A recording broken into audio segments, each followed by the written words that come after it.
Naku, excited po ako guys na i-share itong vlog natin for today kasi ngayong gabi po, nag-apply po ako sa panibagong loan application na naman na hindi pang 7 days. Yes po, approved po ako sa loan application na to at talagang receive ko kaagad sa GCash account ko yung nautang ko dito. Kaya kung ikaw dyan ay nagtatry umutang sa mga OLA ngayon at puro rejected yung application mo, dito guys, sa i-share ko sa inyo na inutangan ko is ang bilis niyang mag-approve. At guess what? Kahawig na kahawig po ito ni Mabilis Cash. Kumbaga naman sa tao guys is masasabi mo na identical twins sila. Yun nga lang guys, ang pinagkaiba, hindi po siya yung si Mabilis Cash na mada-download mo sa Google Play Store na under ni Mali Lending Corporation. Kung makikita mo dito guys, so under po siya ni Red Eagle Lending Investors Corporation. May 267 ratings at 4.8 stars. So 50,000 po yung pinapautang dito at interest free. At ito pa, 0% interest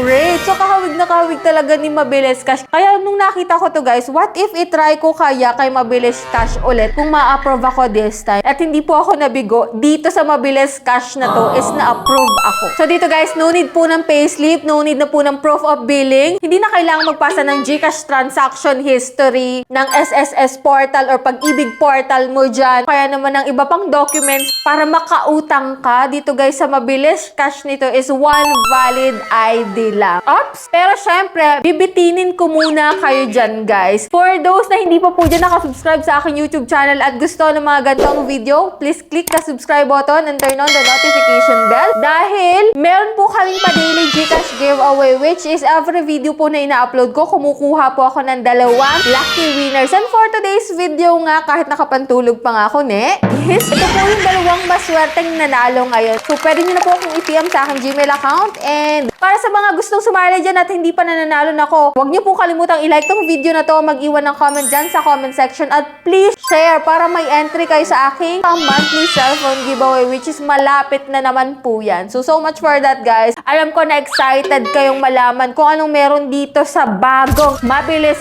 Cash at kamukhang kamukha talaga ni Mabilis Cash. Nako, ano kayang pinagkaiba sa dalawa at magkano ba ang nautang ko dito? Kaya kung interesado ka na malaman, keep on watching.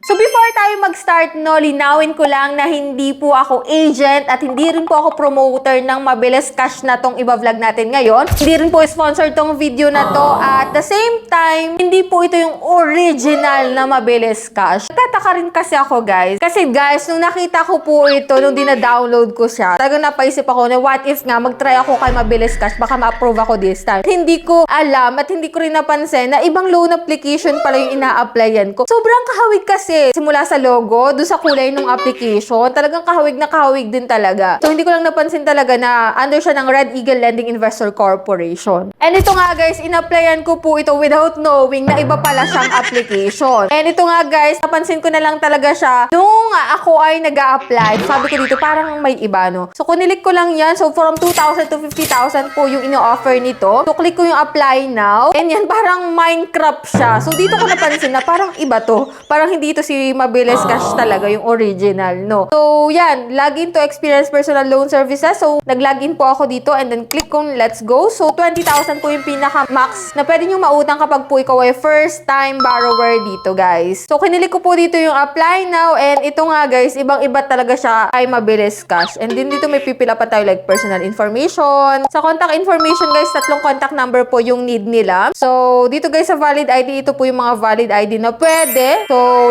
halos lahat naman is pwede dito guys. And then may facial recognition and ito na nga sa withdrawal account, pwede po siya sa e-wallet or bank. Sa e-wallet po pwede sa GCash, Paymaya and GrabPay. And after nun guys, ito nga, meron din siyang 3 terms and 4 terms. And from 1,500 to 4,000 pesos po ang pwede mong mautang kapag po ikaw ay first timer. Siyempre ako guys, sinagad ko na. Ginawa kong 4,000. So sa 3 terms sa 4,000, sa unang period mo, ang babayaran mo is 2,399 pesos. Yun nga lang guys, is every 7 days pa lang bayaran babayaran dito, guys. And dito, same amount din po sa second. Sa third naman is piso na lang. Kapag naman 4 terms po yung pinili mo, 1,732 po.